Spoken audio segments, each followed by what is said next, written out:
So good morning dear students, welcome back in HW current affairs classes. कुछ दिनों के gap के बाद वापस से हम लोग आ चुके हैं। आज हम लोग पढ़ने वाले हैं 16 मार्च का इंपॉर्टेंट करंट अफेयर। तो बिना टाइम वेस्ट करते हुए हम लोग अपनी क्लास को शुरू करने वाले हैं। उससे पहले मैं आपको कुछ बात बता देता हूँ कि अभी तक जितने भी दिनों का आपकी करंट का गैप हुआ है उसका PDF आपको व्हाट्सएप ग्रुप पे प्रोवाइड करा दिया जाएगा, और अगर मुझे टाइम मिला तो मैं वीडियो भी बना के पोस्ट कर दूंगा।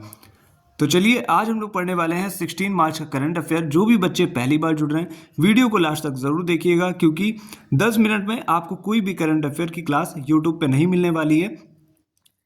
तो अपने टाइम को बचाते हुए शुरू करते हैं आज की अपनी मोस्ट इंपॉर्टेंट क्लास। पहला क्वेश्चन आपके सामने है, हाल ही में किसे डिजिटल ट्रांसफॉर्मेशन अवार्ड 2025 मिला?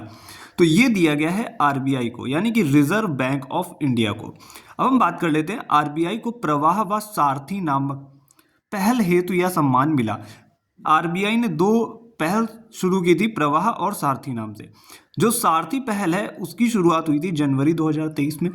प्रवाह जो है एक ऐप है जिसकी शुरुआत हुई थी मई 2024 में। अब आपसे पूछ सकता है प्रवाह की फुल फॉर्म क्या है, यह आप लोगों को ज़रूर याद रखना है। Platform for regulatory application validation and authorisation, ये आप लोग याद रखिएगा।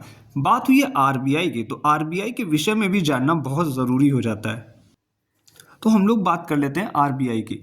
RBI की फुल फॉर्म होती है रिजर्व बैंक ऑफ इंडिया, और इसकी स्थापना किस आयोग से होती है? तो ये यंग हिल्टन आयोग से इसकी स्थापना होती है। बात करते हैं नेशनलाइजेशन यानी कि राष्ट्रीयकरण कब होता है? तो 1 जनवरी 1949 को RBI का राष्ट्रीयकरण होता है। गवर्नर की बात करें, वर्तमान में गवर्नर कौन है? तो वो है संजय मल्होत्रा, जो कि हैं 26 नंबर के। ये आप लोग याद रखिएगा। और मोस्ट कंफ्यूजिंग चीज़ जो होती है बच्चों के में वो होती है फर्स्ट ब्रिटिश गवर्नर और फर्स्ट इंडियन गवर्नर कौन थे। तो यहाँ से आपका कंफ्यूजन दूर हो जाएगा। फर्स्ट जो ब्रिटिश गवर्नर थे वो थे सर ऑसबॉर्न स्मिथ, और जो इंडियन गवर्नर थे वो थे CD देशमुख। तो ये था हमारा पहला क्वेश्चन। अब हम चलते हैं क्वेश्चन नंबर सेकंड की ओर। क्वेश्चन नंबर सेकंड पे हम लोग आ चुके हैं। हाल ही में आत्मा के नए अध्यक्ष कौन बने? तो ये बने हैं अरुण मामेन। आत्मा की फुल फॉर्म की बात करें तो ये क्या है? ऑटोमोटिव टायर मैन्युफैक्चरिंग एसोसिएशन, जिसकी स्थापना होती है 1975 में, और हेडक्वार्टर है इसका न्यू दिल्ली में। और हम बात कर लेते हैं, बात हुई है टायर से रिलेटेड, तो ये जो फर्स्ट टायर पार्क है वो कहाँ खोला गया है? तो ये खुला है वेस्ट बंगाल में, ये भी आप लोग याद रखना। अब बात हुई है नियुक्तियों की, तो कुछ महत्वपूर्ण नियुक्तियां हैं जो हमें पता होनी चाहिए, एग्जाम में अक्सर आ सकती हैं, और जो आने वाले एग्जाम हैं उनके लिए काफ़ी महत्वपूर्ण रहेंगी। जैसे कि BCCI के सचिव कौन बने हैं? तो वो बने हैं देवजीत सैंकिया। ACC के अध्यक्ष कौन बने हैं? शम्मी सिल्वा, ये श्रीलंका के हैं। नेशनल हल्दी बोर्ड के अध्यक्ष पहले अध्यक्ष बने, इसीलिए इंपॉर्टेंट हो जाता है, तो उनका नाम है Palle Ganga Reddy. Indian police foundation का नया अध्यक्ष कौन बना? तो ये बने हैं OP सिंह।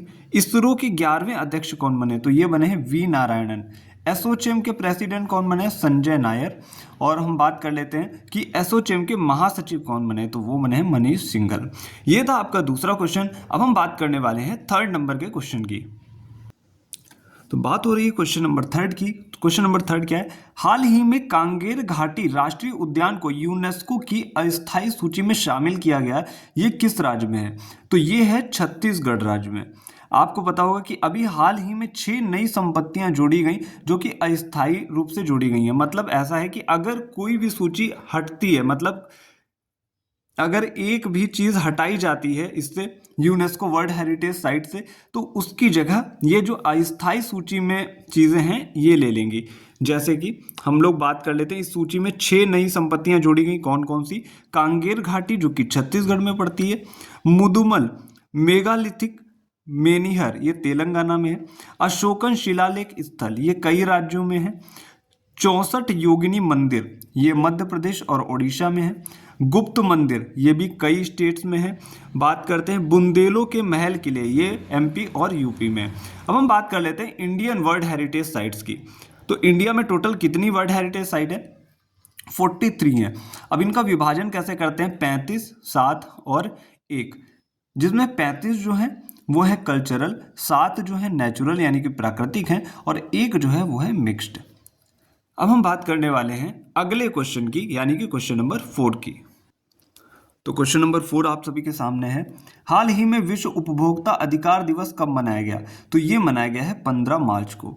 थीम की बात करें तो थीम है स्थायी जीवन शैली हेतु उचित परिवर्तन।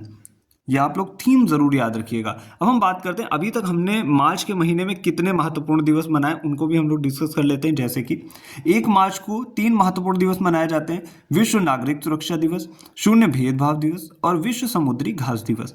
3 मार्च की बात कर लेते हैं तो विश्व वन्य जीव दिवस और विश्व श्रवण दिवस हमने मनाया। अब हम बात कर लेते हैं 4 मार्च की और आगे जो महत्वपूर्ण दिवस हैं उनकी।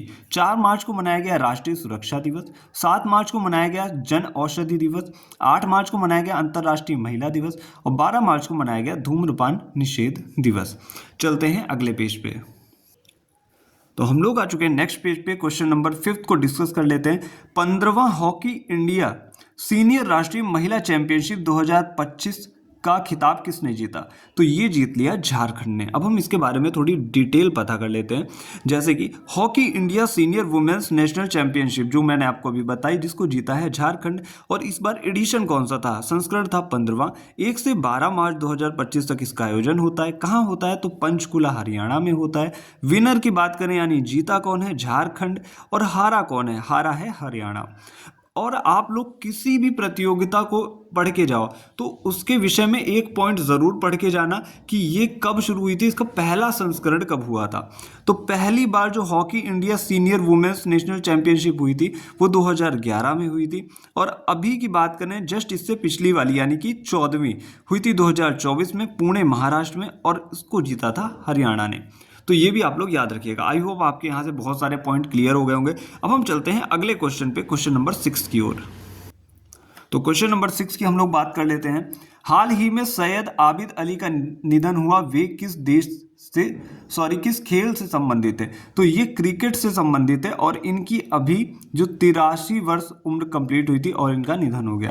अब हम बात करते हैं कुछ महत्वपूर्ण या चर्चित व्यक्ति जिनका हाल फिलहाल में अभी निधन हुआ है। जैसे कि मायाधर राउत, इनको ओडिशी डांसर कहा जाता है, मतलब ये ओडिशी डांस से संबंधित थी।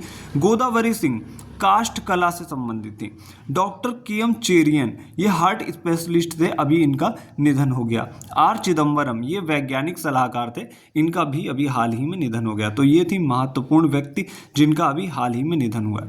अब हम बात करने वाले हैं अगले क्वेश्चन की यानी कि क्वेश्चन नंबर 7 की। आरबीआई के डिजिटल पेमेंट अवेयरनेस वीक 2025 की थीम क्या है? तो इस बार की थीम है इंडियाज पे डिजिटली। हम बात कर लेते हैं फाइनेंशियली लिटरेसी वीक, यह भी मनाया गया था 24 से 28 फरवरी।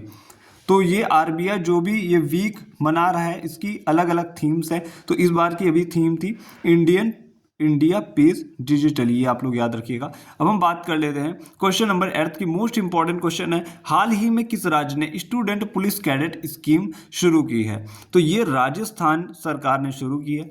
बात करते हैं राजस्थान की, तो कैपिटल हो जाती है जयपुर। यहाँ के चीफ मिनिस्टर हैं भजन लाल शर्मा, गवर्नर हैं हरिभाऊ बागड़े। तो ये था क्वेश्चन नंबर 8। अब हम लोग पढ़ने वाले हैं क्वेश्चन नंबर 9। तो क्वेश्चन नंबर 9 आपके सामने है, मुख्यमंत्री समृद्धि परिवार योजना की घोषणा किस सरकार ने की है? तो अभी मध्य प्रदेश सरकार ने इसकी घोषणा की है।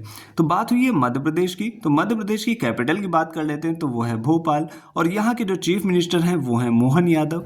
गवर्नर की बात करें तो गवर्नर हैं मंगू भाई छगन भाई पटेल। आई होप यहाँ तक जो भी बच्चे पहुँचे होंगे इस क्वेश्चन तक, तो उनको इस करंट अफेयर की क्लास का इंपॉर्टेंस पता लग गया होगा।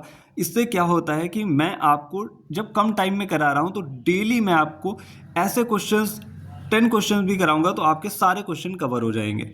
बात करते हैं 10वें क्वेश्चन की। टाटा कम्युनिकेशन का अध्यक्ष किसे नियुक्त किया गया? तो ये बने हैं एन गणपति सुब्रमण्यम जी। ये आप लोग याद रखिएगा, मोस्ट इंपॉर्टेंट क्वेश्चन है। ये थे आज के 10 क्वेश्चन। बात कर लेते हैं आज के क्वेश्चन की जिसका आंसर आपको कमेंट बॉक्स में देना है।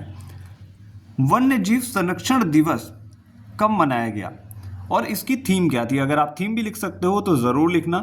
तो ये थे आज के क्वेश्चन और ये था आज का क्वेश्चन जिसका आपको आंसर कमेंट बॉक्स में देना है। तो जो भी बच्चे पहली बार जुड़े, अगर उनको करंट अफेयर की क्लास अच्छी लगी हो तो ज़्यादा से ज़्यादा इस चैनल को सब्सक्राइब करें और अपने फ्रेंड सर्कल में भी शेयर करिएगा। और अभी जितने दिन का आपका करंट अफेयर छूटा है वो मैं आपका कवर करवा दूंगा और उसकी PDF आपको व्हाट्सएप पे प्रोवाइड हो जाएंगी। जो भी बच्चे इंस्टाग्राम से नहीं जुड़े हैं वहाँ पे भी जुड़ जाइएगा, क्योंकि वहाँ पे भी मैं पोस्ट करता रहता हूँ। तो आज के लिए इतना ही, मिलते हैं next day next important video के साथ। Thank you.